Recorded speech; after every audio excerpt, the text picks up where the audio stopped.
Hello guys, ഒരുപാട് ആൾക്കാർ കാത്തിരുന്ന ഒരു ലോഞ്ച് ഇവൻ്റാണ് ഇന്നലെ നടന്നത്. റെഡ്മി നോട്ട് 8 പ്രോയുടെ ലോഞ്ച് ഇവൻറ്റ്. ഈ ഒരു ലോഞ്ച് ഇവൻറ്റിൽ റെഡ്മി നോട്ട് 8ഉം അവർ ഇൻട്രൊഡ്യൂസ് ചെയ്തു.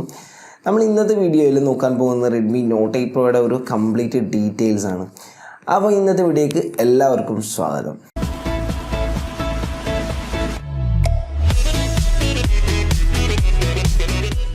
First of all, Redmi note 8 പ്രോയെ പറ്റി പറയുകയാണെങ്കിൽ ഒരുപാട് ഹൈപ്പോടുകൂടി ഇറങ്ങുന്ന ഒരു സ്മാർട്ട് ഫോണാണിത്. 64 MB ഒരു ക്വാഡ് ക്യാമറ സെറ്റപ്പ് നമുക്ക് ബാക്കിൽ ലഭിക്കുന്നുണ്ട്. അതേപോലെ തന്നെ നമുക്ക് G90T എന്നൊരു മീഡിയ ടെക്കിൻ്റെ ഒരു അടിപൊളി ഒരു പ്രോസസ്സർ നമുക്ക് ഈ ഒരു സ്മാർട്ട് ഫോണിൽ ലഭിക്കുന്നുണ്ട്. ഓക്കെ, അപ്പോൾ നമുക്ക് ബാക്കി കാര്യങ്ങളും നോക്കാം. 6.53 ഇഞ്ചിൻ്റെ ഒരു ഫുൾ HD+ 19.5:1 ആസ്പെക്ട് റേഷ്യോയിൽ വരുന്ന ഒരു സ്ക്രീനാണ് നമുക്ക് ലഭിക്കുന്നത്. അതിൻ്റെ ബോഡി നോക്കിക്കഴിഞ്ഞാൽ റെഡ്മി നോട്ട് 7 പ്രോയിൽ കാണുന്ന പോലെ ഒരു ഗ്ലാസ് ബോഡിയാണ് നമുക്ക് ഈ ഒരു സ്മാർട്ട് ഫോണിൽ ലഭിക്കുന്നത്. ഫ്രണ്ടിലും ബാക്കിലും കോർണിംഗ് ഗോറില്ല ഗ്ലാസ് 5ൻ്റെ പ്രൊട്ടക്ഷൻ ഉണ്ട്. നിങ്ങൾക്ക് എല്ലാവർക്കും പല ആൾക്കാർക്കും ഒരു കൺഫ്യൂഷൻ ഉണ്ട്. ഫ്രണ്ടിലൊരു സൂപ്പർ അമോൾഡ് ഡിസ്പ്ലേ വരുമെന്നാണ് ലീക്സും കാര്യങ്ങളൊക്കെ പറഞ്ഞിരുന്നത്. പക്ഷേ നമുക്കൊരു അമോൾഡ് ഡിസ്പ്ലേ അല്ല ഫ്രണ്ടിൽ ലഭിച്ചിരിക്കുന്നത്. അതുകൊണ്ട് തന്നെ ഇൻ ഡിസ്പ്ലേ ഫിംഗർ പ്രിൻറ്റ് സ്കാനറും ഇല്ല. ബാക്കിലായിരിക്കും ഫിംഗർ പ്രിൻറ്റ് സ്കാനർ നമുക്ക് കിട്ടുന്നത്.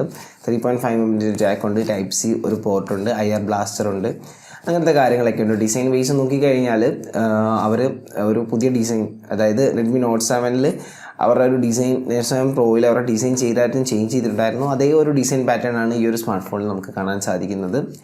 3 കളർ വേരിയൻസിലാണ് ഈ ഒരു സ്മാർട്ട് ഫോൺ ലോഞ്ച് ചെയ്യുന്നത്. ഗാമ ഗ്രീൻ, ഹാലോ വൈറ്റ്, അതേപോലെ തന്നെ ഷാഡോ ബ്ലാക്ക് എന്നീ 3 കളർ വേരിയൻസ്. ഓക്കെ, നമുക്ക് ഇനി ഇതിൻ്റെ സൈഡിലായിട്ട് നോക്കിക്കഴിഞ്ഞാൽ നമുക്ക് ട്രിപ്പിൾ സ്ലോട്ടാണ് കാണാൻ സാധിക്കുന്നത്. അതായത് നിങ്ങൾക്കൊരു മെമ്മറി കാർഡും 2 സിം കാർഡും ഇൻസേർട്ട് ചെയ്യാൻ സാധിക്കും. ഓക്കെ, ഡിസ്പ്ലേ പറ്റിയും ഡിസൈനെ പറ്റിയും ഇത്രയും കാര്യങ്ങളൊക്കെയാണുള്ളത്.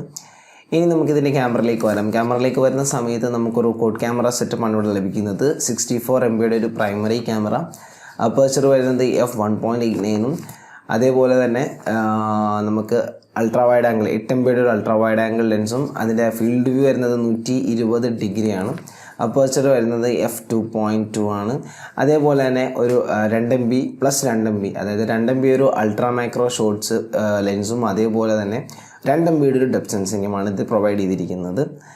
ഇനി ഫ്രണ്ടിലേക്ക് വരുന്നതെങ്കിൽ നമുക്ക് 20 MB ഒരു ക്യാമറ നമുക്ക് ഫ്രണ്ടിൽ ലഭിക്കുന്നുണ്ട്. അപ്പർച്ചർ വരുന്നത് f2.1 ആണ്. ഇനി ഈ ഒരു സ്മാർട്ട് ഫോണിൻ്റെ ക്യാമറയിൽ ഇൻക്ലൂഡ് ചെയ്തിരിക്കുന്ന കുറച്ച് ഫീച്ചേഴ്സ് ഞാൻ പറയാം. 64 MB HD ultra nightscape mode, AI scene detection, പിന്നെ AI beautify, smart ultra wide angle mode, portrait mode, 3D lighting എന്നീ ഫീച്ചേഴ്സ് ഇതിൻ്റെ ബാക്ക് ക്യാമറയിൽ ഇൻക്ലൂഡ് ചെയ്തിട്ടുണ്ട്. ഇനി ഫ്രണ്ട് ക്യാമറയിലേക്ക് നോക്കിക്കഴിഞ്ഞാൽ നമുക്ക് ഫ്രണ്ടിൽ പനോരമ സെൽഫി ഇൻക്ലൂഡ് ആണ്. അതേപോലെ തന്നെ AI സ്റ്റുഡിയോ ലൈറ്റിംഗ് ഇൻക്ലൂഡ് ആണ്. അതേപോലെ AI സീൻ ഡിറ്റക്ഷനും, അതേപോലെ തന്നെ പാം ഷട്ടർ എന്നീ ഫെസിലിറ്റീസ് ഇതിൻ്റെ ഫ്രണ്ട് ക്യാമറയിലും ഇൻക്ലൂഡഡ് ആണ്.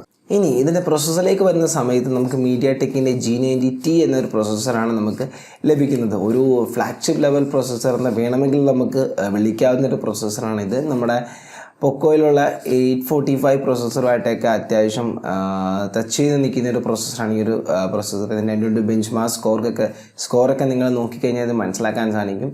ഇനി ഈ ഒരു സ്മാർട്ട് ഫോണിലേക്ക് ഈ ഒരു പ്രൊസസ്സർ വരുന്ന സമയത്ത് ഇതിൽ അവർ ഒരു ഗെയിമിംഗ് ബീസ്റ്റ് എന്നാണ് അവർ ഈ ഒരു സ്മാർട്ട് ഫോണിൽ വിളിക്കുന്നത്. 64 MB കോഡ് ക്യാമറ ബീസ്റ്റ് എന്നാണ്. കാരണം ഈ ഒരു സ്മാർട്ട് ഫോൺ ഗെയിമിങ്ങിന് ഒരു വലിയൊരു ഇമ്പോർട്ടൻസ് കൊടുത്തിറക്കുന്ന ഒരു സ്മാർട്ട് ഫോണാണ്. അതുകൊണ്ട് തന്നെ ഇതിലൊരു ലിക്വിഡ് കൂളിംഗ് ടെക്നോളജി അവർ ഇൻട്രൊഡ്യൂസ് ചെയ്തിട്ടുണ്ട്. അത് നമ്മുടെ പോക്കോയിൽ നമുക്ക് പോക്കോ F1ൽ കാണാൻ സാധിച്ചിട്ടുണ്ട്.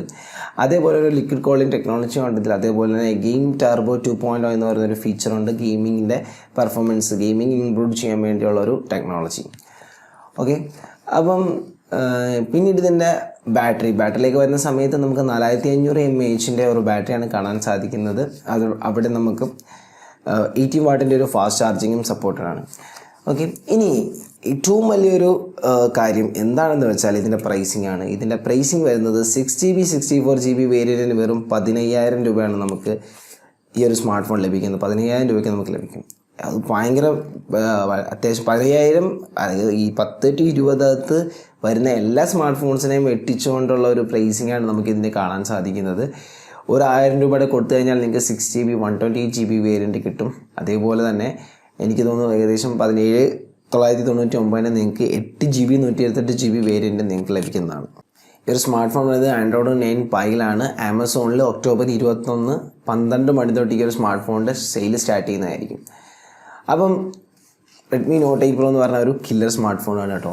റിയൽമി XT മേടിക്കാൻ പോകുന്നവർ, അതേപോലെ തന്നെ നിങ്ങൾ റിയൽമി X2 X2 Pro'നൊക്കെ വെയിറ്റ് ചെയ്യുന്നവർക്ക് X2 Pro ഞാൻ പറയില്ല. X2 Pro ഒരു ഫ്ലാഗ്ഷിപ്പ് ലെവൽ സ്മാർട്ട് ഫോണാണ്. X2 അതേപോലെ തന്നെ ഇത് നമ്മുടെ റിയൽമി XT ഒക്കെ മേടിക്കാണ്ടിരുന്നവർക്ക് തീർച്ചയായിട്ടും പർച്ചേസ് ചെയ്യാവുന്നൊരു സ്മാർട്ട് ഫോണാണ് ഈ ഒരു സ്മാർട്ട് ഫോൺ. വെറും 15 രൂപയ്ക്ക് നിങ്ങൾക്ക് 6GB 64GB വേരിയൻറ്റ് ലഭിക്കുന്നുണ്ട്. നിങ്ങൾക്ക് മെമ്മറി കാർഡും ഇടാൻ സാധിക്കുന്നതാണ്. സോ നല്ലൊരു സ്മാർട്ട് ഫോൺ, താല്പര്യമുള്ളവർക്കൊക്കെ വാങ്ങിക്കാവുന്നൊരു സ്മാർട്ട് ഫോൺ. വീഡിയോ ഇഷ്ടമായെങ്കിൽ തീർച്ചയായിട്ടും വീഡിയോ ഒന്ന് ലൈക്ക് ചെയ്യുക, ഷെയർ ചെയ്യുക, സബ്സ്ക്രൈബ് ചെയ്യുക. അടുത്ത വീഡിയോ കാണുന്നവരെ ബൈ ബൈ.